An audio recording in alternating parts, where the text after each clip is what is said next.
Yes, sir. Yes, sir. Once again, it's your boy Big Willie Styles, DC, Real Zell, Dynasty Sports Network in the building. Weekend Sports Review. What's up, fellas? How y'all feeling today? Man, shit, feeling good, man. Love that new intro, man. We got, man. I hope everybody loves it, man. That shit dope as hell. Oh yeah, we had Yeah. to show the love, had to do a little bit of revamp, but we got new people, new things, new events going on, so we definitely had to show some love. Zell, what's up, my baby? What's up, family? Appreciate it. Appreciate y'all having me, man. It's a beautiful day outside. It's a beautiful time to be a Detroit sports fan, man. It sure is. And you know what? I took a shower today, so I feel refreshed. So we're gonna go ahead and get into it. This past week, of course, if you have been living under a rock, but you haven't, Pistons have made their move in regards to the front office and the official hiring of the new HNIC, Trajan Langdon. Everybody, this past week, making it official. He will be the new president of basketball operations. Yes. So let's get into it. Let's talk about this now. A lot of people don't really know too much about them. Of course, they wouldn't because they're sports fans. They don't really know, but I feel that the organization did their due diligence, and they went ahead and select this guy. He got a pretty decent resume going for him, as far as credentials goes. Let's see. As far as him being a GM, this is some of his workings right here. Of course, that was an easy one. Select the Zion, 13th overall pick with Kyra Lewis, 2021 Trey Murphy, 7th overall Herb Jones. A couple guys that he picked while he was the GM of the New Orleans Pelicans, and things was working out well for the Pelicans. He's, of course, this is his front office experience. He was a pro scout with the Spurs from 2012 2014, so we know how that organization works. Director of player administration with the Cavs from 2015 2016, assistant GM with the Nets from 2016 to 2019, which he was part of that young drafting that young core they had over there for Brooklyn before they decide to change things up and go the route with KD and Kyrie and them guys.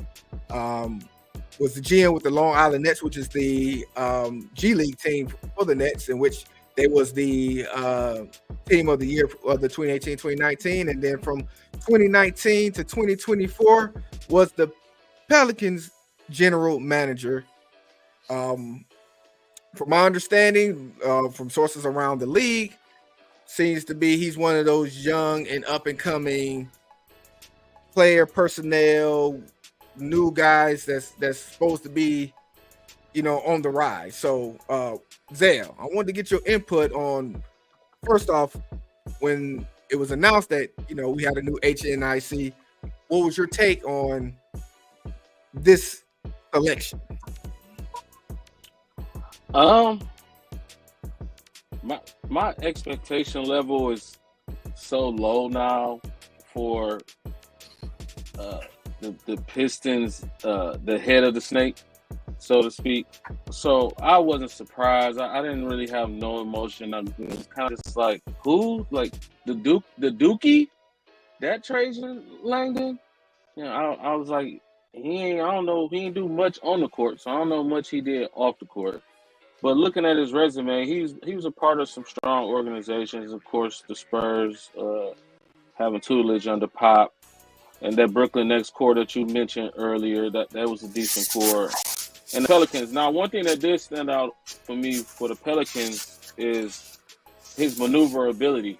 That roster over the last 5 years, or I guess since he's been there, they had a lot of moving parts over there. He had to be a part of the Brandon Ingram trade. Mm-hmm. He obviously was a part of bringing over C.J. McCollum because C.J. ain't been over there that long. Who else? Zion, that was a given.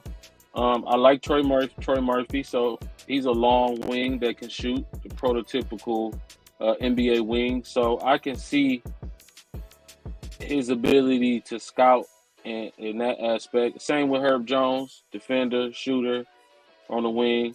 I'm not impressed, but I'm not. I don't want to discredit the man either. I kind of want to give him a chance to let him come in and see what he's gonna do because it's a dumpster fire right now. But it's not as bad. The roster to me is not as bad as everybody make it seem. We'll probably get into that later. But other than that, man, my expectations so low that it's just whatever at this point. We'll see what the Dookie can do. DC, what's your take, brother? I'm not surprised. I was not surprised about they, go with Trajan Langdon. But it was more like, I guess a relief for most Pistons fans. And like we finally got a vice president of basketball operations.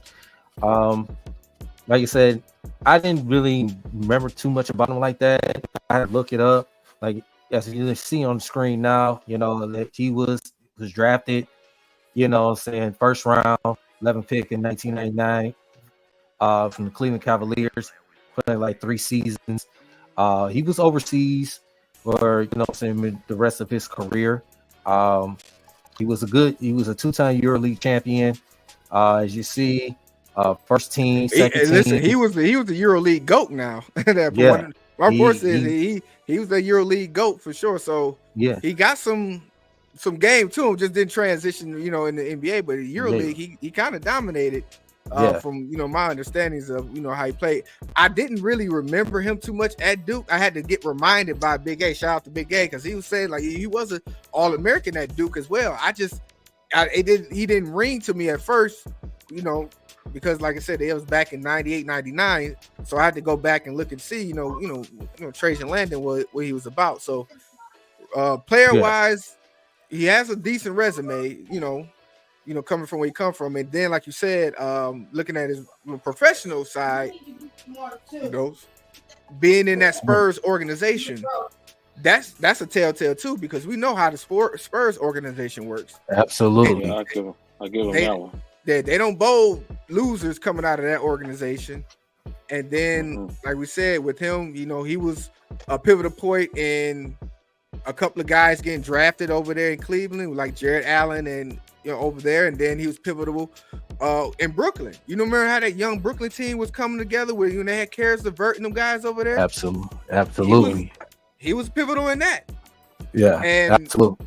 From what I'm hearing and what I'm understanding is that, from people hearing him around the league, is that player personnel side is where he really embellishes his skill at. So it's like you said, it's a wait to see type of thing.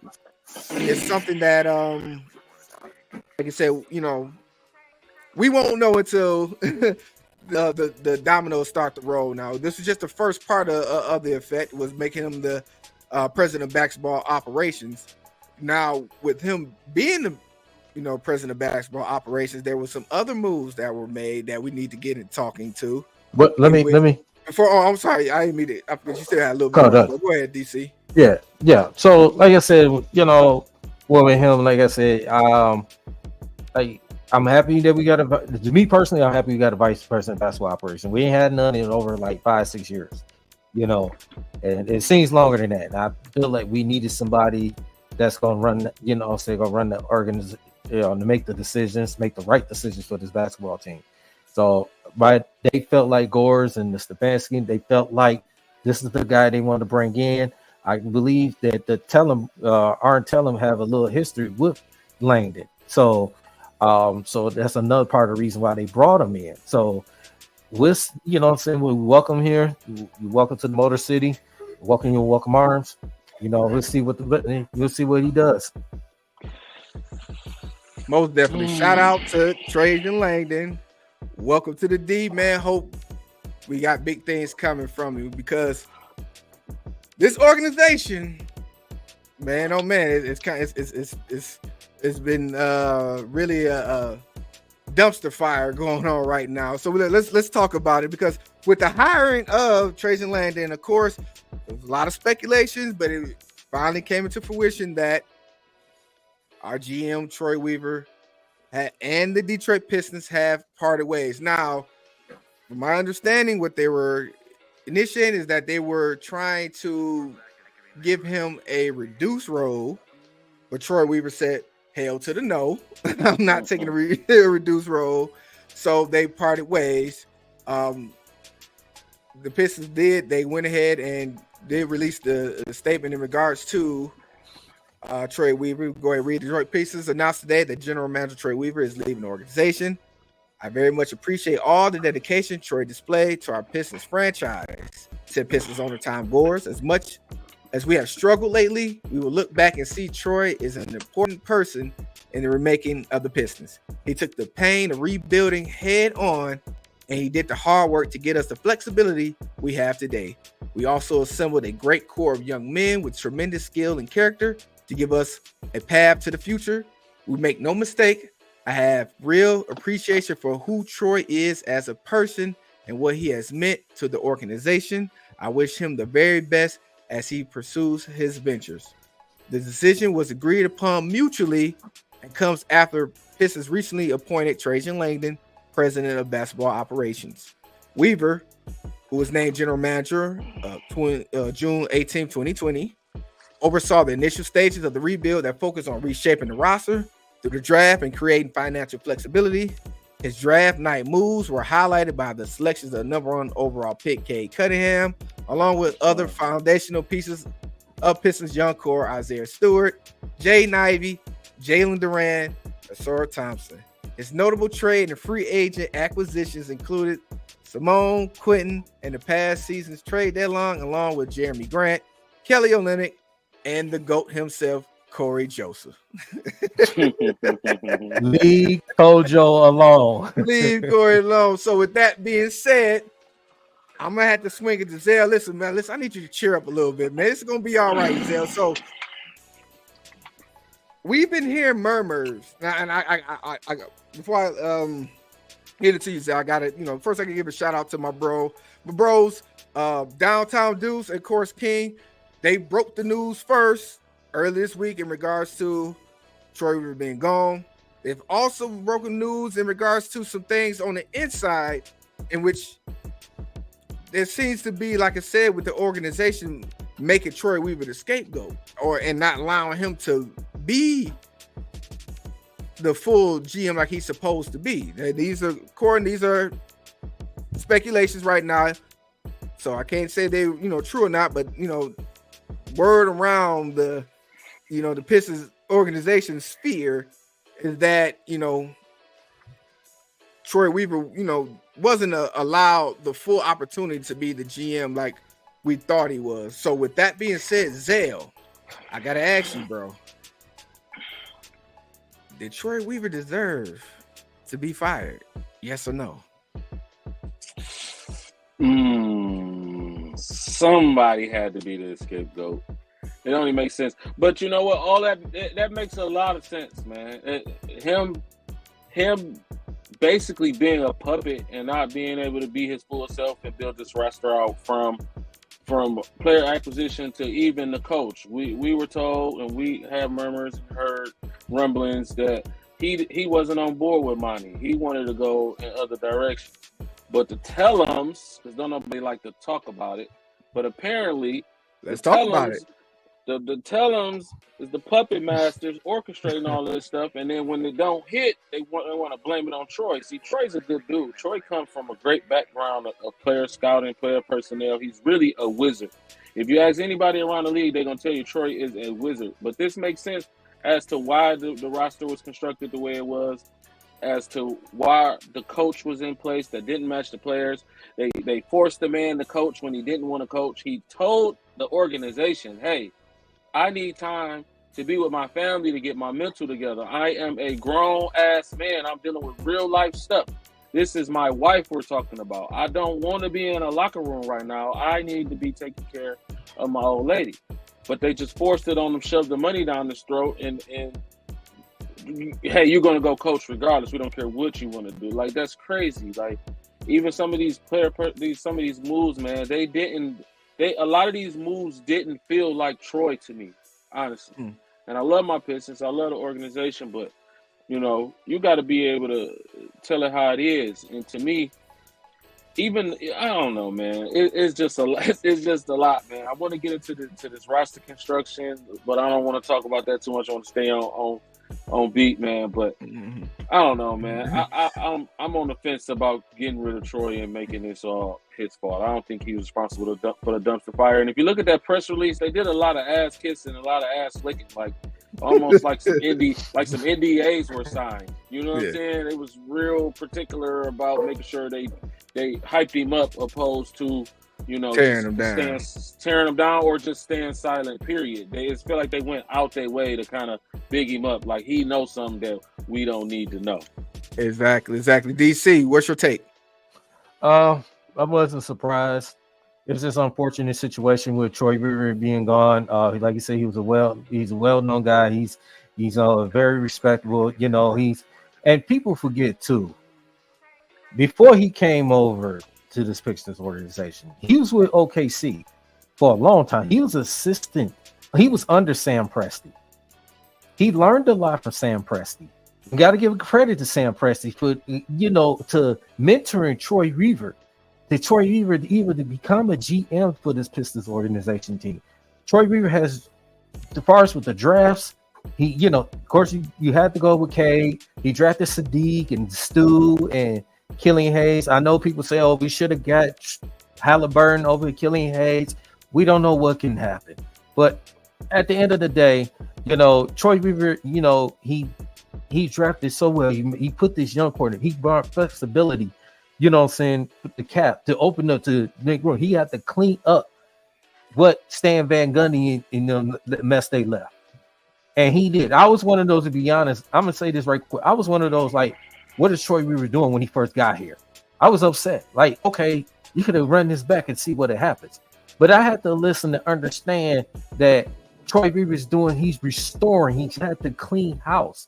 What the mess that Stan Van Gundy made. And he has did a wonderful job of doing that. Unfortunately, he just did not get the fair opportunity to make decisions when you have other,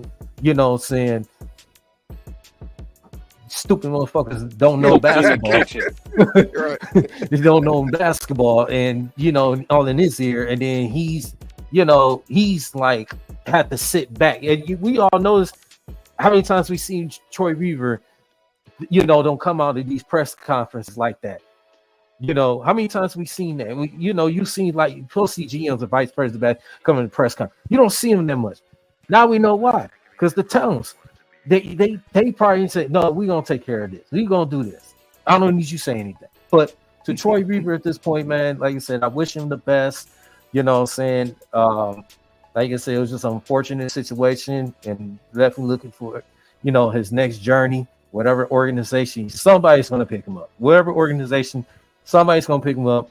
He's gonna be doing just fine. We thank you, Troy, for what you did for these 4 years when it comes to building this young core. I know the record didn't mean much, but your resume as far as restoring this young core and bringing it together is second to none. And getting us off them damn contracts too. Yes, he did. For that. Yes, he did. So I want to say this. I'm more of a 65-35 split when it comes to this decision. I'm more a 65 side on the Pistons organization, 35 on Troy Weaver. Now, I will say this. There's no way, for one, he was going to be up under Trajan Langdon. You bring a guy in and then you're going to reduce the role, so I knew that wasn't going to happen. For me, I say 65-35 because as much as it's being reported now, I gotta get you on this one, DC, because it's being reported. Shout out to my guy King and Deuce that the move for Killian wasn't particularly his move. Much as we thought it was, it's been murmurs that wasn't his move. Makes a lot of sense to me, and it makes a lot of sense because I'm gonna tell you this. I was prepared. I had to change my whole perspective because I was about to go ahead and get into Troy Weaver because I was saying that pick was a pivotal pick in this whole thing that we're dealing with right now. It handicapped him for the rest of his tenure. If you look at it in hindsight, it handicapped him for his entire tenure. It changed the trajectory of this whole team. That move is why we're here right now. And I was going to get on Troy Weaver for making that move because obviously, as you can see, this past playoff series, we had a guy sitting right there, and I hate to keep harping back to it because, like I said, I'm sitting there watching this draft, and I'm sitting there watching, like, as an organization, how many times that we missed out on ready players to get some guys that still need to be developed, and then boom, we do it again. Tyrese Halliburton sitting right there for the taking, and we get a guy that was still unknown, was still needed to develop. We didn't really know. I'm like, we got a guy that you watched in the tournament killing it, and we needed a guard. And it, like I said, it had its ripple effect in regards to the organization. Now, from what I'm understanding is that may have not been where he wanted to go. So I can't hold him on that one. That's a more of an organization thing, which we're going to get into as well. Well, no, I'm not holding on that. It's just, you know, how a lot of people were saying that, oh, we should have drafted, you know, so you got Halliburton instead of Killian Hayes. Like I said, I don't have, you know, the issue with it. I mean, we don't know what's going on behind the scenes. You know what I'm saying? We don't know. We speculate. We don't know what's going on behind the scenes when they look at the draft board and all that. Same when we talk about the NFL draft. We don't know. Understandable, but from what, like I said, this was been reported that he wasn't making all the decisions. That the reason why we're in this position right now. That was one of them. And then the head coaching hire. Now, the one about the head coaching hire, I can understand that because, like I said, he had other guys lined up. But the situation changed. We know, was watching it. It was boop, boop, boop, boop, boop. Breaking news. Monty Williams was fired from Phoenix. That changed everything in an instant because we had the guy. Troy had the guy locked and loaded and ready to and call it. But when that news came out, that changed everything, and that piqued the Gores. So the Gores made the decision to override. Let's go ahead and try to get this guy and bring him in. Like you said, Zale, he was ready to be at home with his wife. You know, his wife was dealing with issues, and you know he wanted to take the time off first. But it's hard to turn down big money like that, and you could kind of see that going into the season next year that it didn't look like he was quite there on the sideline. Being down there at LCA, of course, me and Zay was there for the full season. You could tell it just wasn't a full coaching effort. So that played a part. Now, what I will say when I said 35% is like I said, for one, he had to be a scapegoat because you cannot have the worst record in the league and heads don't roll. Right. Knowing that what we know being down there at LCA, how much of the fans themselves down there is different from being online than it is down with the fans. They were calling for Troy Weaver head down there at the stadium. So in second quarters, sometimes. It didn't go money. It went straight to Troy. So they had to appease them fans down there, and those are the ones who's paying money to be there. So that's why they had to do that because a lot of people, like including myself, we reduced, or a lot of people didn't even decide, listen, we're not even going to come back because we're not going to stand for this. We were promised, like they gave us, you know, they sent us all email presses promising us a better day this upcoming season. If you don't recall, Zell, we got them. Listen, we got cap space. We're going in, we got Bogdan, Donovich, re-signed, and we're going to get help around. We was promised so much going into the season, and it went completely to hell. So with that being said, the Gores and the organization basically really didn't have a choice. But I will say, Troy is he's not void of blame for some of this too, because he was in charge of that free agency and that trade deadlines times, which he didn't match up well at all with the young guys he drafted. Now outside of the draft that he drafted, to me, you got who you supposed to get at the position that you was in. So I don't knock him for that. And the fact that he was able to trade in and get the big fella in the first round, I was commending him for that. Like, he was making moves, but the fact that you didn't transition the bench and the free agency and the trade deadline around those young guys, that to me is what his part he had to play in it. He has to take heed on that part.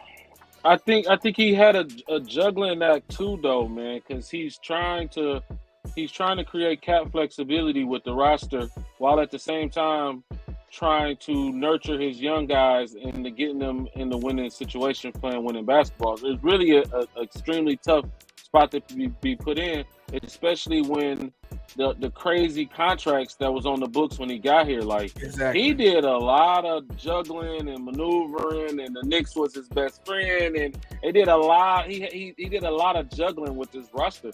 But like you said, when you look at the picks, he pretty much picked everybody he was supposed to pick. We wanted Ivy, he picked Ivy. We wanted Cade, he picked Cade. We wanted Monty came over, whether it was his decision or not. My only thing is that first draft, I think it handicapped us because not only was the Killian pick just a bad pick, but on top of that, and I also feel like if Killian actually started his career in other places, I don't think he would have the same persona and be perceived the same way we see it. I just want to say that because his size and his profile, and his youth being on this side, certain coaches say a Popovich, they could have groomed Killian into at least a serviceable backup, and it's still be that way as well, but it just wasn't where we needed it to be at. But furthermore, that wasn't his first mistake. He also traded up to get Stu. We missed out on that draft capital. Nobody ever mentions the fact that we lost the draft capital to come up to get Stu, which to many people's standards, Stu is really like the muscle off the bench. He's really like a 6-man type. You get what I'm saying? He's Draymond without shooting. If Draymond couldn't knock the open shot down, Draymond would have had to sit on the bench.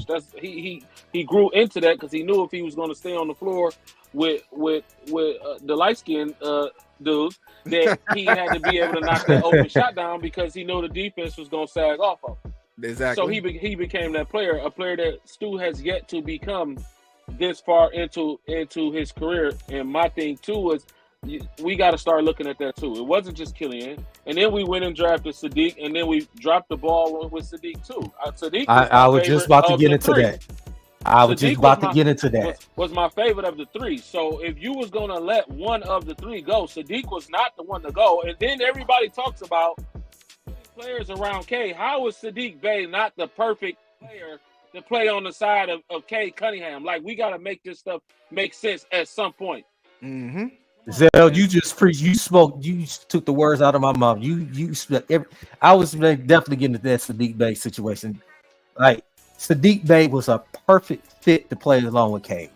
Perfect fit. You trade him away, you'll get a guy like Wiseman, which has been injury prone, could never stay on the court, and he's still shown when he had his few games here and there last year. He played decent, but it's still to me it was like another mistake. You bring in a guy named Wise. I understand you need another big man, but Wiseman was not the big man that we needed. You know what I'm saying? But because a guy that can't stay on the court, he played lazy at times, most of the time. He gets into foul trouble. As we've seen, we need to me, Wiseman. I don't know Wiseman fit as a Detroit Piston. When you talking about a Detroit Piston, you're talking about like the big men, like the Ben Wallaces, the Rasheeds, the Bill Lambiers, and he's soft. You see, that's what you're trying to say. Yeah, basically. So that was a big mistake what he did. But I'm with you 100%.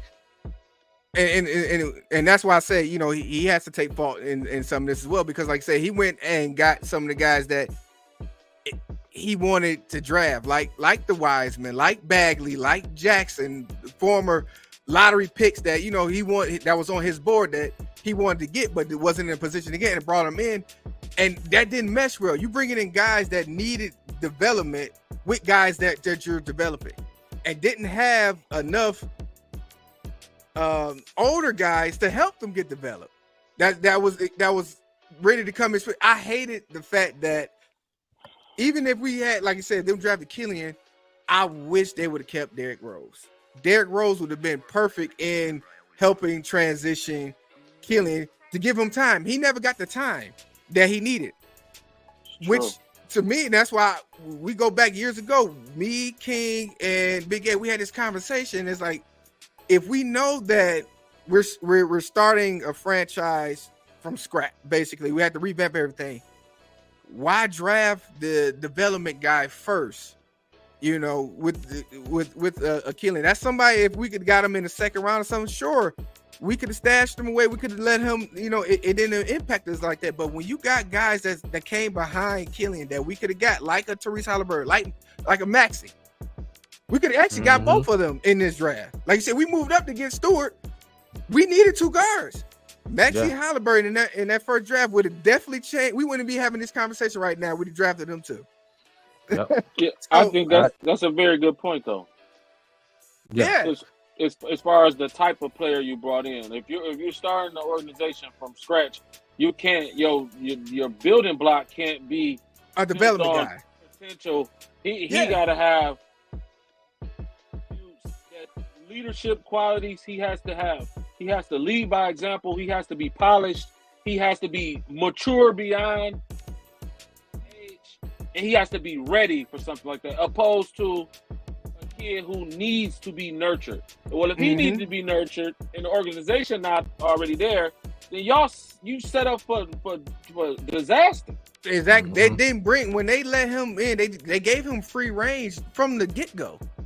You didn't bring no one in just to be able to assign him. I know people, you know, and they teased Corey Joseph a lot, but Corey Joseph had voice on that bench a lot. He just didn't. It just didn't resonate on the court. But we needed that, you know what I'm saying? Guys, the veteran guys that, you know, to bring these young guys in, know their role. We didn't have that. And Troy was responsible for that. And if he wasn't, my thing is this, if he wasn't able to have the control of who to draft and who to coach it in, at least, okay, listen, y'all not giving me that, but I know this other side of bringing out, like I said, for one, clean up the books, which I love the way what he did. And I'm liking that he left in a position to where we're going to continue to grow, because he got rid of a lot of them bad contracts, and the contracts that he did take on, those are about to expire. So shout out to him for that. But at the same time, we're paying for that now because it didn't resonate on the court. And we sitting there at LCA had to feel that. Yeah. we felt you that. you have to feel that when you've been in the season for 4 years and your record is 74 and 244, your 4 seasons. That's hard for a new VP to say, you know what? We're gonna give you another chance. I mean, the record is set. Think about 74 and 244 in 4 seasons. You know, and the 23.3% percentage, 23.3%. You can't escape that. You can't overcome that. But we can't. It's not that record is a little different now. Like we're hearing, you know, behind the scenes that's not, like we said, it's not all on him. This organization, man. Oh yeah. This organization, Zell, I need you to go off, man. You gotta go off for this. You gotta think about it like this. We gave Trey River 4 years to clean up 15 years worth of doo-doo. Look, when I take my Frenchies outside, I gotta take a grocery bag with me every time, because I gotta clean the poop up each time. Because if you don't let a couple days go by, the shit started to pile up, and then it get hot, and it starts stinking and shit. You know what I'm saying? Side note, Zell. Somebody has said this. I want to bring it up. You mentioned poop. You know, you don't see them white poops no more. You remember when poop used to turn white? We don't see white poop no more. What's going on? Listen here, man. When that poop get the building up, it get to the point where everywhere you step is just shit everywhere. That's what Troy Reaver walked into. Now y'all want this man to clean up 15 years worth of dog shit in 4 years, and y'all still trying to make it his fault. So let me get this straight. So in 4 years, he completely cleaned the books. He brought us Jay Cunningham. He brought us Jaden Ivey. Y'all love Jaden Ivey when he got him. I don't know why y'all don't like him no more. I don't understand what he did that was so wrong in 2 years. Jalen Duren, oh my God, was that not a slam dunk? Slam dunk. And I've been traded with New York. And I've been hearing Pistons fans talking about moving Duren, or which combination of Pistons you guys want to move. Like, is y'all crazy? Like, we got good talent. We got cap space. We got decent role players. We got flexibility. We can do a lot right now. Like, really, Trajan Langdon is really walking into an amazing situation. Whether you want to keep the guys or you want to get rid of the guys, you got great trade assets. You got great assets. You got good cap flexibility. You got a fifth pick that you can keep or you can move if you want to keep doing this youth movement, or if you want to start bringing in some veterans. You got good capital. You got good assets around you. Trajan Langdon, Troy Weaver. If I had the opportunity to have a candid conversation with Troy Weaver, I guarantee you, he would much rather be starting his tenure in this current situation, this state of the roster and the cap, versus what he inherited 4 years ago. And I need people to start thinking about it like that, though. And you know what? Trajan Langdon is starting his tenure with versus what Troy Weaver had to start his tenure. My thing is this. He probably would have if we didn't have that atrocious record going into the season. That's what really get, because like you say, right now, we're, like you said, we're in a position, we got great cap space. And if you look around the NBA, there's going to be some teams that's going to be looking to they're not going to be able to keep some of these stars. And I was talking with Big A offline, I'm thinking like, he's coming from the Pelicans, and I'm thinking like, wouldn't a guy like a Brandon Ingram fit? To me, he'll be a perfect fit for what we got right now. He's that stretch guy that could work inside and outside and shoot the three. Put him alongside Ivy and Cade. That first round pick, to me, I don't feel like we are in need of that pick. In my opinion, I feel like we need to trade that pick, because to continue to keep going in that youth movement is not doing us no justice right now. We've been on that boat for 5 years now. It's time to mix some things up. It's time for us to get some. To me, we need veteran guys that know what the hell they're doing. Not veteran guys that still on the rise. We need guys to come in and listen. I'm established. We need established veteran guys to come in. We need another guy to fit into that starting lineup, maybe two. A couple of guys that we got, them young guys, it's not, to me, it's not a bad thing that they're coming off the bench. We need the bench. So it's not like they're demoted because they were drafted high and they come off the bench. That's how teams work.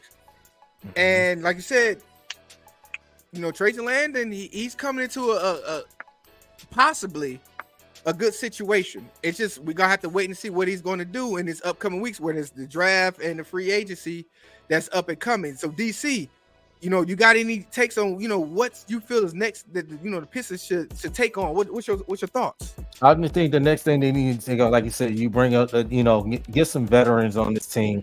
What a deciding Langdon is going to decide, hey, they want to trade the pick or not, remains to be seen. But first, we need to get that veteran. I think last year we could have brought a veteran in, to be honest. To help this young core, but decided, didn't want to go that route. So now we got the more flexibility, we can make trade assets. We could go ahead and get the veteran that could fit this culture. I like what you brought up about Brandon Ingram. My only concern was Brandon Ingram, his health, his health. That's my only concern. We already don't need, we already got a young core, saying, like, dealing with injuries and all this stuff. We don't, the health is the more, saying the question mark for me when it comes to Brandon. Hell of a player, he'll fit perfect. But I'm worried about the health. But we need that veteran, that established veteran that's going to help this young core, help groom Cade and Ivy and Duran, and Stu, that Sar Thompson, those guys, groom these young guys. If you look at an example, you look at one team right quick. There are two teams. Look at Orlando Magic and look at OKC did. Look at OKC, how they build. You brought in, a young guy with Shea Gilgeous-Alexander, you traded, and look how he became an emerging star, not a superstar yet, but he and that young team, they were draft picks. They came together, and look at how they was. They came the number one seed in the Western Conference, with nobody didn't expect. Looking with the Orlando Magic, look how they was in the bottom with us last year, and look how they became. They build a young core. We got some couple of veterans. Cleveland too. Cleveland, Indiana, all them guys, all those teams were in the same boat. But the reason why I specifically said them two it's because this Orlando and OKC, especially Orlando, because like I said, Orlando, they was bottom with us last year. And where they came from, they got a couple of veterans with the Joe Ingles and those guys that's been around that helped groom these young guys to become a better defensive team, better team. Now they still got a lot of growing to do, but as same with this Pistons team, you know, we're bringing these veterans, they proven veterans that's been around that can help this young core to be successful, to be able to move up. Because this Pistons team, our team, is not. It's like what Kay said when we was on that 28 game losing streak. He said one of the press conferences, we're not 2-28 bad. We have the talent. We just gotta put it together and put wins together. We just need that veteran that's proven veteran that's gonna help groom this team. We'll be fine. Hopefully so, man. But on time with tell right now. So once again, we gotta give shout out to Trajan Langdon, becoming the new president of basketball operations. You know what he's gonna bring. Only time will tell.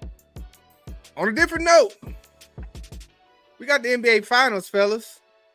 Boston Celtics, Dallas Mavericks, the NBA Finals. This is gonna be a good one. It's a lot of skill and talent going on with these two teams, man. It's gonna be exciting finals just from that perspective, because you got some real skillful guys that's going to be in this finals. My pick is Boston. I think Boston is more of a matchup nightmare for Dallas than Dallas is for Boston. So I know they got that wizard over there, Kyrie Irving, which he's been showing out this playoffs. This is the Kyrie that everybody's been waiting to see the last couple of years. And of course, you got Luka over there, just the white assassin, as he calls himself. There's some skillful guys over there. They took care of business against Minnesota, but I feel that with the veteran guys that they got over there in Boston, they're not going to make the mistake that Minnesota made and not use their bigs properly to take advantage of that small Dallas lineup that they have over there. So, Zell, what's your spin on this finals, bro? I'm glad you just said it. The Boston might be missing Robert Williams this series. Robert Williams is gone. That's Robert what I'm Williams. They're gonna miss him. They're gonna miss him. Now that I think about it, but they get Porzingis back too, though. So that might be the. But Porzingis, but he's not the big. I'm talking about. I'm talking about your guy, the old man Horford, who's still out there playing like he's. I don't want to go too far. I don't want to go too far down that road. That just came to mind for some reason when I thought about them young boys, how they've been jumping out the sky in the last couple series. Like they might be missing Robert Williams this series, but like you said, I think it just come down to the matchups. Like you can look at the history of teams and how they progress and climb that mountain and eventually get over that hump. It's you usually take the path that Boston has taken, where you're perennially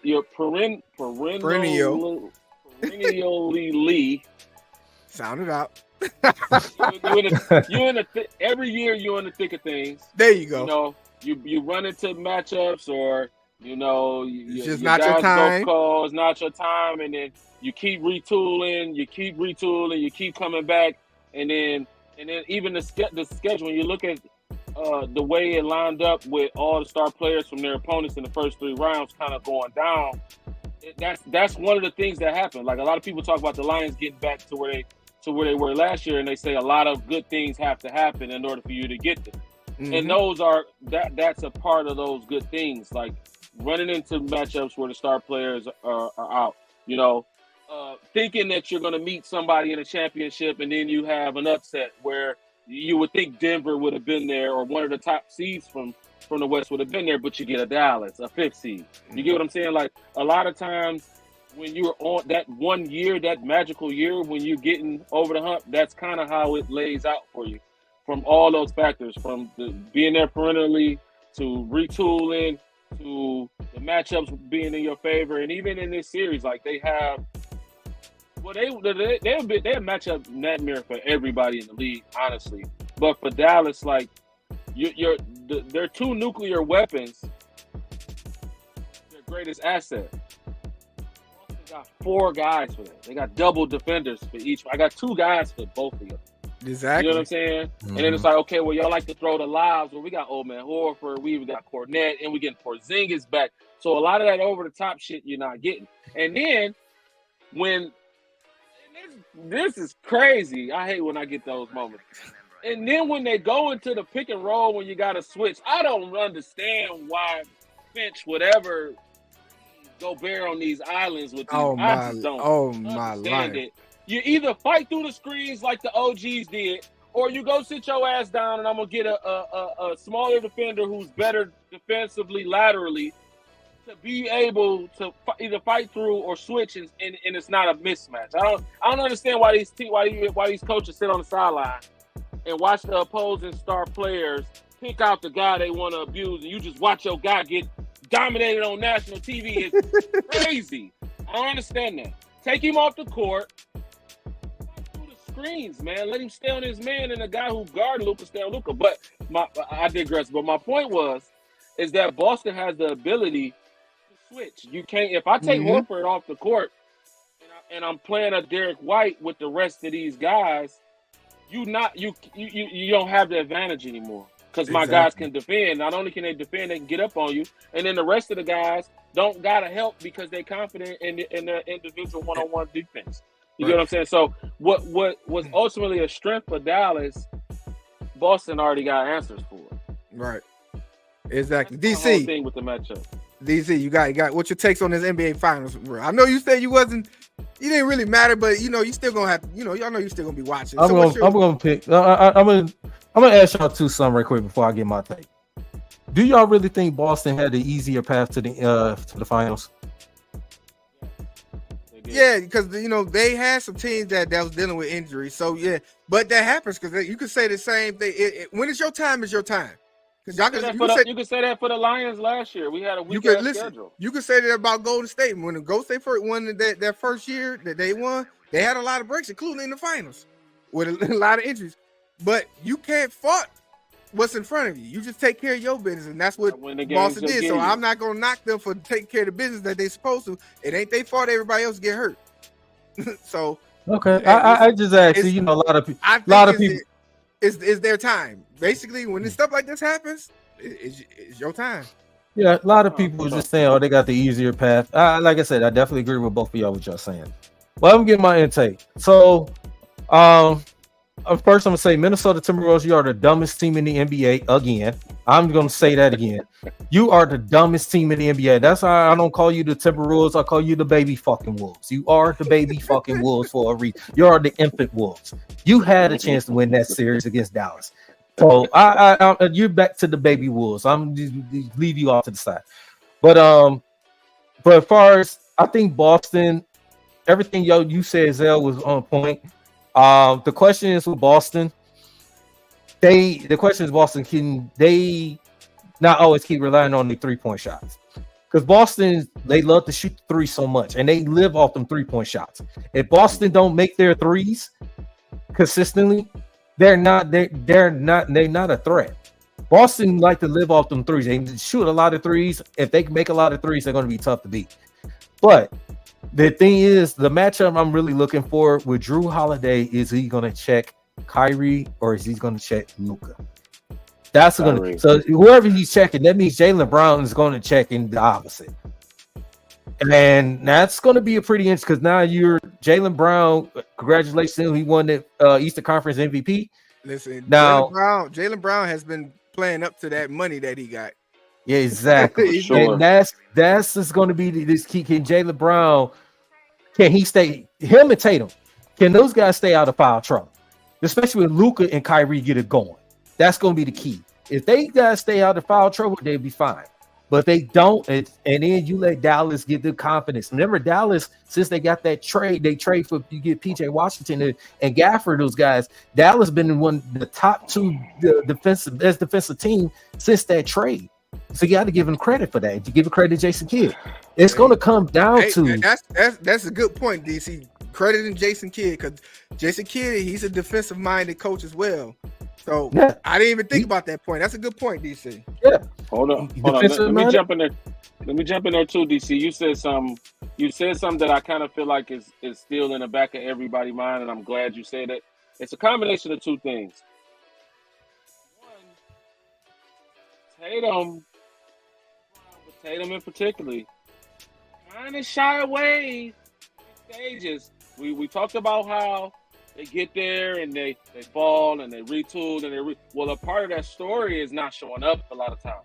Yeah. So that mixed with the X factor on the other side is you got two nuclear weapons over there, and I like to say that Dallas needs efforts from both of their nuclear weapons to pull this out. But you know what's crazy? Boston tuck their tail so often in the right lights. It's not hard to believe that Luka and Kyrie both go off and see Kerr. Remember when we was kids and you say he a Kerr or he got curved out. Yeah, he got curved out. Yeah. I would not be surprised.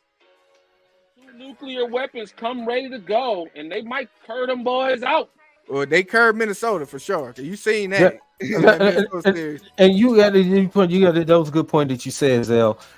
I'm gonna ask y'all both of y'all this: if Kyrie, Luka, Jason Tatum, Jaylen Brown, they both goals against all, they be productive. Whose role players do you trust more? Do you trust Boston role players or do you trust Dallas's role players? Can I go first? If they all four of them get their numbers, four of them get their numbers, who role players you trust the most that's going to deliver the win? They're going to deliver that championship. Go ahead, Zell. That's the double-edged sword. I'm going to tell you why. Because the knee-jerk reaction is, oh, Boston, Drew Holiday and Derek White and Horford and Porzingis and da-da-da-da-da. But the other side of that sword is you said if Kyrie and Luka are doing their thing. If Kyrie and Luka are doing their thing, that means Washington is hitting in the corner. That means Lively is dunking over the top. That means Gafford is up and down the court. Because when Luka and Kyrie go, a part of them going is the supporting cast. Because Luka can only be Luka if the threat of the shot is still there. Mm-hmm. Because that's Luka's whole game.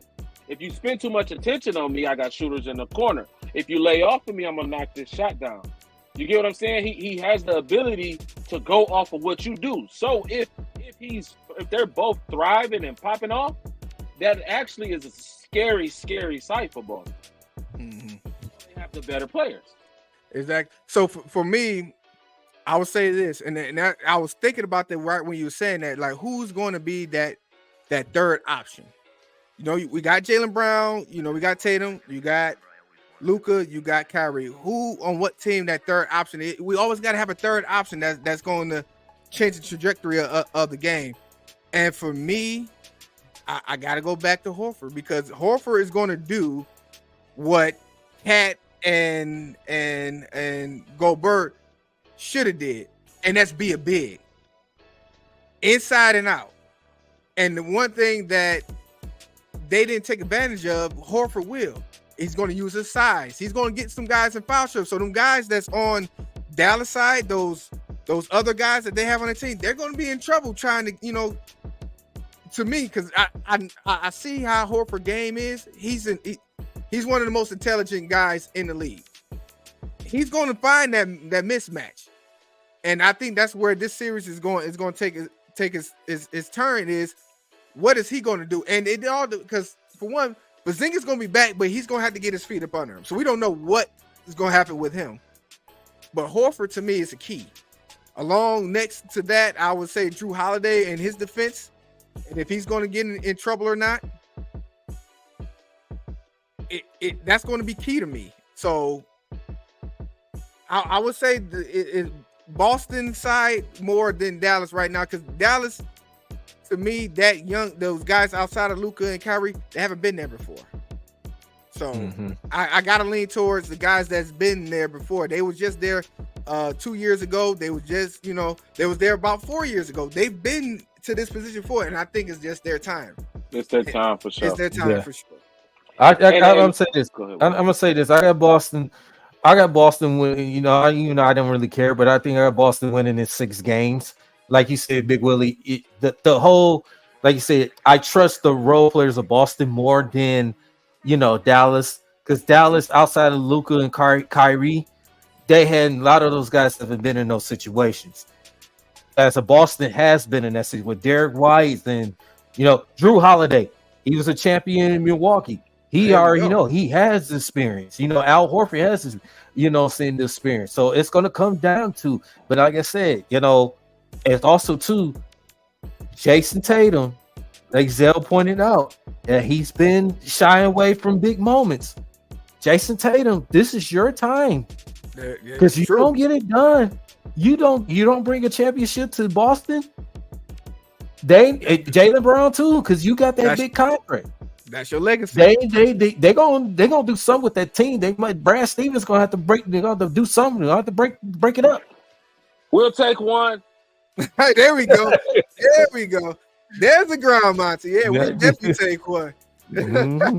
But hey, listen. We've been talking for a minute now, fellas. I think it's time we take a quick break, and we're gonna get into a little Lions talk, man. We got some OTAs and other things going on, so let's talk about that. Change the mood up. So we're gonna take a quick break, and on the other side, we're gonna talk, a little bit of Lions talk. Let's get it.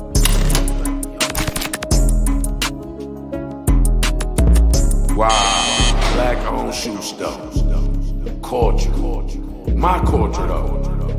Let's see what they talking about in here. What's up, little dog? You good? Y'all got something here, folks? I'm talking about exclusive. They got all the dunks. How many dunks they got? Something like these. Y'all got a little vibe in here. They buying shoes, selling shoes. It feels like the culture. They dunking on people.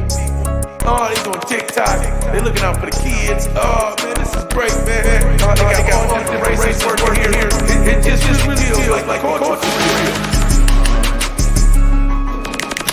Looking for a black-owned shoe store to get some real drip at?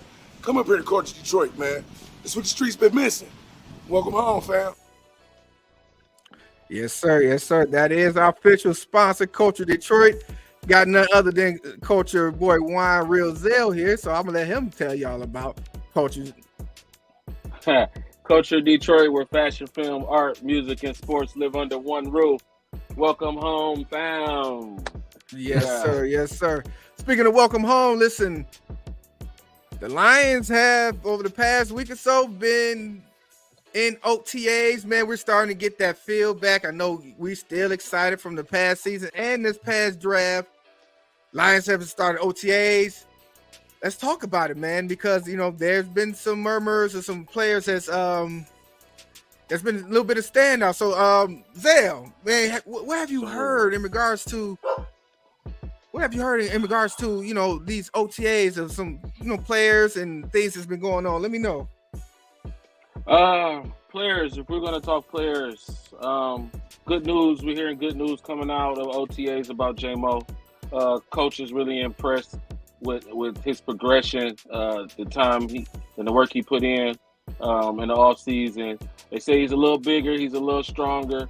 He hasn't lost any weight. He's just put on a little more muscle. And from the looks of it, he still looks similar, but you can see some growth in him. I actually ran into him at the Sneaker Con last month. He did look a little bigger. Yeah, he did have on a jogging suit too, but he looked a little bigger. Hearing good things about J-Mo. Sione Vaki, a lot of people talking him up good. They said he looks real fluid on offense. They say a lot of his abilities are God-given, and with the knowledge and the toolage of the offense and Ben Johnson and Scotty Montgomery, they said they're going to be able to get a lot out of him. So he's showing a lot of promise. Who else we've heard good things about? What about the rookies? The rook, Terrion. They say he's turning some heads early. I heard he had a pick on Jared the other day, and something about Jared had to walk up to him and let him know that was a good pick. So there's good things coming out of camp, man. You can't trust everything you hear coming out of camp because it's just a lot of people with a lot of expectations, a lot of promise, and putting a lot of extra stuff on these players. I can't wait till we able to go down to Allen Park and check them out for ourselves. But for sure. So far, I've been hearing a lot about Sione Vaki, our rook, Terrion, the rook, and a couple of our other rooks. They're not ready to go yet. They've been on the mending side of things. So we got to be patient with them boys. But other than that, I've been hearing all positivity coming out of OTAs. Exactly. And also, when you look good, you feel good, man. Even the practice unis that they got out there, OTAs, man, it's Them standing hard. out. That blue is popping, man. That blue they get right now is popping. There have been a few observations from the coaching staff. Like I said, one would we've been in a lot of murmurs about J-Mo, making the necessary steps. Another observation that Coach Campbell was talking about was your boy Jack Campbell and how he's been a man amongst boys and he's gained more knowledge of the playbook, so he's standing out as well as his body. And also, DC, man, did you see your boy Broderick Martin, man? Oh my goodness! Woo! He didn't got this already. Now I want to say this. He had mentioned that he didn't know who DJ Reader was. Shout out to DJ Reader. He hasn't been, of course, him, Frank Rack now, Taylor Decker, a few other guys. They haven't been participating. Brian Best, of course, because they, they're veterans. They don't need to play. They're coming off of injuries. But he said he didn't know who DJ Reader was until he approached him when they came into camp, and he brought him along. And he said he looked at some film of Roger Martin, and he was giving him some pointers in regards to things that he could work on. So he said they, basically DJ Reader took him on his wing. And that's something that we was looking forward to when we signed DJ Reader, was him to be that catalyst, that one that could bring that big Broderick Martin along. And you see the picture of him, how he's transformed his body, and he's indicated to do that just so that he'd be able to play longer and be out there more longer, in which it helps. And I'm glad to see that he's taking it serious, man. So DC, outside of that, was there anything else that sparked your interest? Hendon Hooker. Okay. He's been out there, has been taking command of the offense. Hendon Hooker he's been making some good throws. He missed a couple of throws, which that's gonna come in time. But Ben Johnson was going over the plays with him, and you see, Hendon Hooker, his development started getting better and better, his throws and making the right reads, what I'm saying? Even though he's taking full command of the offense a little bit more. So he's been with the first unit of the offense. I know he's been dealing with the second and third unit, but he's been dealing with the first unit offense, and he's been making some good throws. He makes some little terrible, some questionable throws, but saying he's going into his second year. He's still going to be learning from golf, and the offensive coaching staff. So Hendon Hooker is he's starting to get a little better. And Jared Goff, I know he got that big contract. I pray that Jared Goff doesn't get hurt this season, but Hendon Hooker, well, we're gonna see. Special.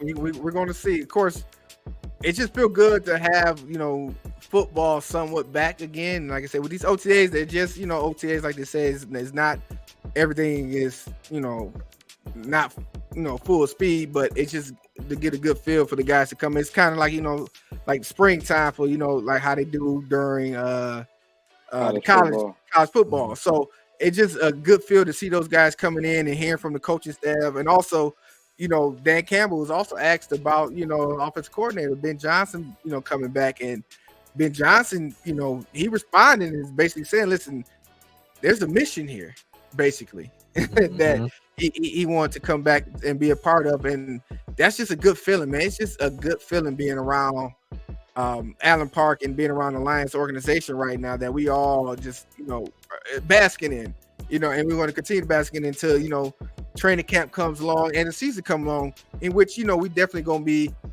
in participation of, for sure. I know you waiting to for training camp, Zell. I know you're waiting for the season to start, Zell. So is there anything else that you're looking forward to with this Lions team?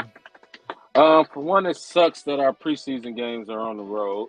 It also sucks that Coach Andy Reid declined our offer to practice before the preseason game. That sucks. Yes. Coach said, Andy Reid, he said he don't do that. I hope that's true, and he's not just running from us. You know what I'm saying? If he is, I get it too, man. We on their ass. But anyway, anything I'm looking forward to, I am looking forward to watching Hendon Hooker in preseason. I'm looking forward to watching Antoine Green this preseason. I'm ready to see how we deploy our defensive backs. I am of the mindset that we're going to see Tyrion and Davis on the outside, and we're going to get a Meek in the slot. And I feel like Rakestraw will be his depth. But then I want to see what to do with Branch and with the safeties. I'm trying to figure out how we're going to do this because I have been hearing, since Branch has been out because he's been injured, that Meek Robinson has slid into that spot, taking that duty like Brian Branch was last year. And they spoke, and that's another standout that they spoke on his versatility, which is something that we need with him.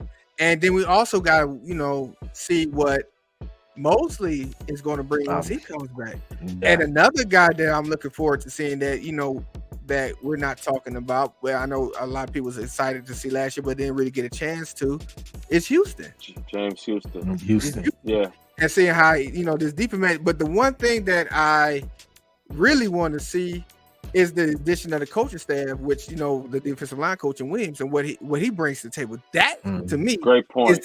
Is the main catalyst to what's going to go on this season, is what he brings to that front line and experience they have. And Dan Cameron said he's probably the best, defensive line coach in the league right now. So I want to see. That's what I'm looking forward to see, what this defensive line is going to do and how they're going to transition from what they did last year. I have big expectations for what they're going to do up front. Now I know a lot of people were looking at they want to solidify and do something big on the other end.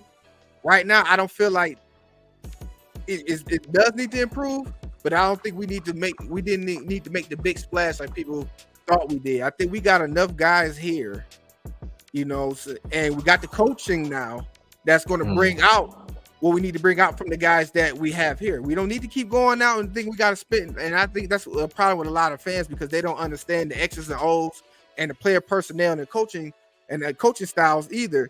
That they feel like the first thing when something doesn't work, first thing we need to go buy a player. Let's go buy us a player, bring him in. That's not how it works because, like I said, chemistry is one thing, player personnel, coaching personnel, all that plays a factor into how things is going to roll. So I'm looking forward to that and seeing that from that perspective outside of, buying a player just to, say that, we're making moves. Speaking of buying a player, we've actually just afforded ourselves the opportunity to do so if we see need be because of our June 1 exception on the Cam Sutton. We're able to stretch that money owed to him out over the course of the next 2 seasons. But from what I'm hearing, though, we're built in the mindset that we like to go off on our mantra that we're going for. Instead of using that money to go say, let's go get us a star wide receiver or a star player in general, instead we'll be better suited stashing that money and putting it away to re-sign our own guys next season. Yeah. And I think that's what we're going to eventually do with that extra money. But go ahead. I just want to throw that nugget in. I agree. Yeah, I agree with you on that, and that's what it looks like we're doing it. But and it's working. And the thing is, this people gotta understand, like this, is that we don't have to do that because we're winning. As long as we're winning, we got time today, and that's the thing. Right? We gotta allow these coaches to develop these players. And the thing is, this: if we can't have it both ways. We can't say we want the players that we drafted and develop, and then go out and try to replace them and block their development. No, we don't need to do that. That's a losing mentality. We're not losing right now. As long as we're winning, we got the opportunities to where we can go in and get these guys development and got to run out there and try to buy our way into a championship, which we didn't. Like you said, we was 2 quarters away last year, and we arguably got better without hurting our pockets this year. Nope. So yeah, at this point, I'm talking to all my Lions fans out there. Listen, it's just time to sit back and enjoy. We ain't got to keep critiquing as heavy as we've been in the last couple years. It's just time to sit back and enjoy the fruits of our labor of being Lions fans. Let's just enjoy it, man. It's like Coach Campbell said, the Caribbean is on the horizon, man. Yes, sir. Yes, sir. So we're at And I love when he said this. Campbell said in his post game comment where they asked him, "Is this a Super Bowl or bust?" And I love what he said. You know, you don't believe in that bust. You know what I'm saying? He don't believe in it, and he spoke perfectly what he said about that. You know, and the thing is, like you said, Big Will, you spoke everything about you saying with this whole roster about the cap and all that. That's perfect. We don't need to go and spend, get real big names, spend a bunch of big money. And we just got a DJ Reader, those guys. He wasn't a big money spender. We got other guys that can come and fit this. It's a culture, saying that fit. We don't, because we don't get a big name player doesn't mean he'll be a culture fit. With this team. So it's what you said, and I love that, we got these guys like you brought the Roger Martin situation when you got DJ Reader, it's a perfect fit for Roger Martin. It's a perfect fit for these other guys that help that defensive line to, teach these young guys to play the game the right way. So with these other veterans we got brought in, teach these young guys to play the right way. And that's what I love in this. And the Lions, will be, book it. I say this, healthy. The Lions will be the best team in the NFC. Sorry, Eagles, but you ain't got to apologize, man. Listen, that's what we're looking forward to, man. And it's just a good feeling that we can be able to say that, and something that we can say for years to come. It looks like that's what we're building right now. So shout out to the Lions, for finally coming through. Shout out to Brad Holmes. Shout out to Sheila, and of course, shout out to my boo Martha. Hey, Sheila. Y'all can have there Sheila. I need Martha. Sick mother. Either way, listen, fellas, man, we had a great show. Another great show today, man. We got a lot of information out there, man. So what we're gonna do, man, is we're gonna go ahead and get the final thoughts, man, of whatever it is that you want to feel, man. Start with you, Zell. All right, man. All you motherfuckers wanna run up in Little Caesars Arena and tear the whole thing down and ship all this good talent away to bring in a bunch of question mark pieces. We not the greatest place to live, okay? So forcibly making people come here is not cool. Also, they already don't sound here either. We've done a good job now. I do say get rid of that fifth pick. I do see a couple guys with some good contracts that's sitting on the roster that can be packaged with those picks. And how about this too, man? Come on, man. We can use some of these future picks. We can use some of these future picks to maneuver a little bit. We can't bring in no more young people anyway. Let's start moving these picks for players. Let's not get rid of our good core and start getting rid of them, breaking it up, and then bringing in guys no. We can bring in guys without breaking up the core. All you fuckers out there that want to get rid of Jalen Duren and Jaden Ivey and Asar, and even some of y'all want to get rid of Cade, go fucking run in the middle of traffic because I'm tired of hearing about it. I'm unsubscribing to your YouTube channels. I'm throwing my AirPods in the garbage can. I don't want to hear this crazy talk that y'all saying. We have a good roster. We have good players. We just need a stretch four. We need a couple veterans to come in, and we need a coach that's going to actually look at the roster and say, "Okay, we can win like this." Yes. And one of the ways that we're going to win is we're going to take the ball out of K's hands so much he doesn't have to be so ball dominant. Okay, bring in someone that can control the offense and get Kate going offensively, get him flowing. Because then once he's flowing, then that guy can come out. You can insert a shooter to spread the floor, and then you let Kate go crazy with shooters. He cannot be guarded one-on-one, okay? So all you got to do is put a couple shooters around him, let him get busy. But stop putting the ball in his hand to start the game. You're burning the man out. Yes, indeed.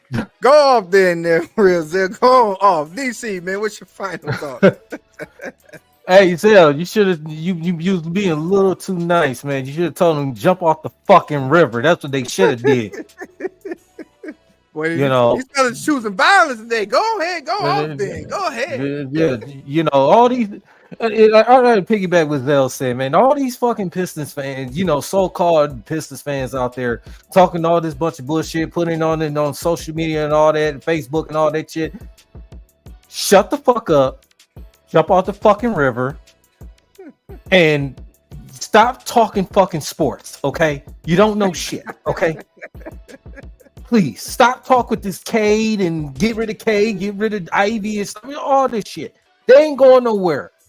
So stop with this bullshit, okay? Thank you. Now, I'm gonna go for another sport right quick. It's similar to with the Pistons. Okay. The Tigers. It's same with the Tigers fans. So I'm hearing some of the same shit. Get rid of fucking AJ Hinch. Get rid of Riley Green. Get rid of Spencer Torkelson. You get rid of Kerry Carpenter. I'm hearing some of that shit, especially on 97.1 The Ticket. Okay, I'm tired of them motherfuckers over there too. Now, I know a couple of them that are like Pat Caputo, and but the rest of them motherfuckers, I'm tired of listening to y'all bullshit. Okay, leave the fucking Tigers alone. Okay, the Tigers, they up and down. They're still gonna get better. Okay, leave the fucking Tigers alone. Don't be surprised. Y'all motherfuckers be talking shit. You won't be talking shit when they make the fucking playoffs and win the division. Okay, they still a long way to go. Still 160 something games. 100 something games to go. Okay, so shut the fuck up. Okay, leave the fucking Tigers alone. And like I said, Lions. Like I said, we definitely gonna be looking forward to, with training camp, the mini camps, and definitely looking. Unfortunately, we got one home preseason game this year. We got the first two on the road, but we're definitely looking forward to this Lions, man. The players that definitely go keep an eye on them.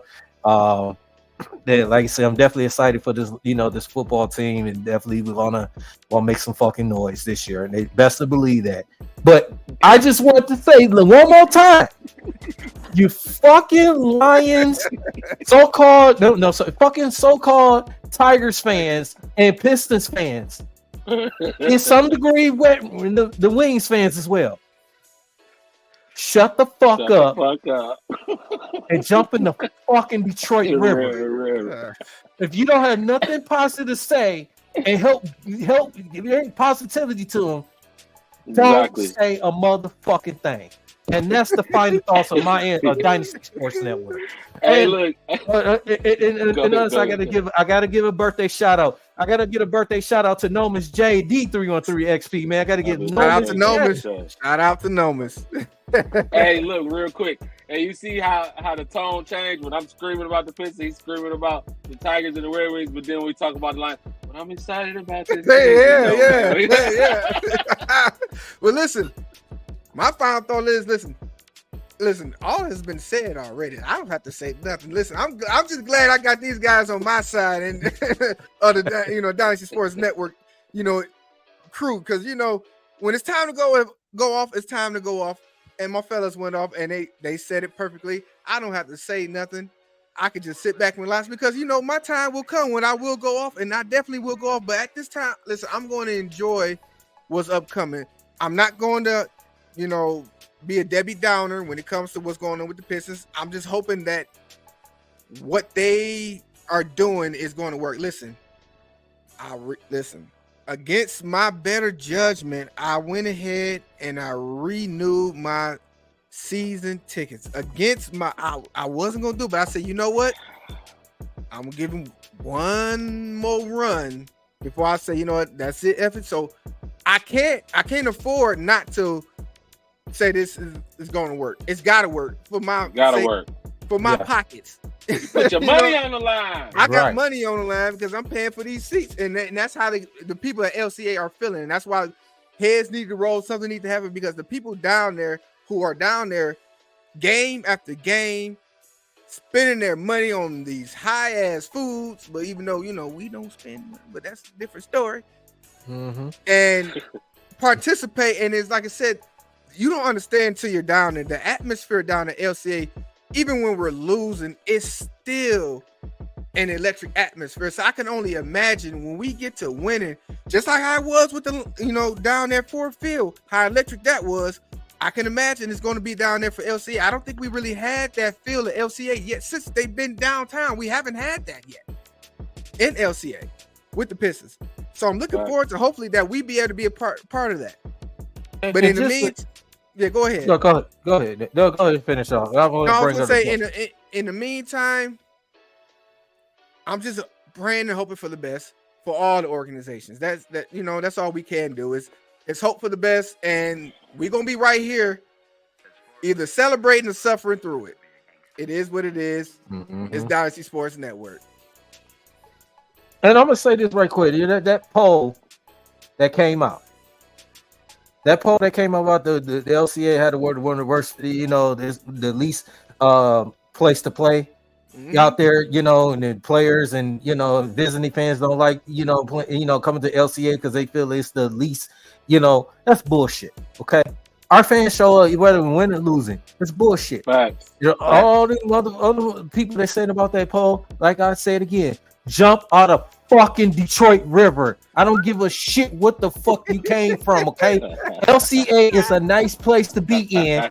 Good seats, good food, good drinks. So if you want to talk that bullshit, when we start winning, I don't want you to keep that same motherfucking energy. That's when right. we start winning. That's right. You'll see how LCA be popping like That's these right. other arenas are.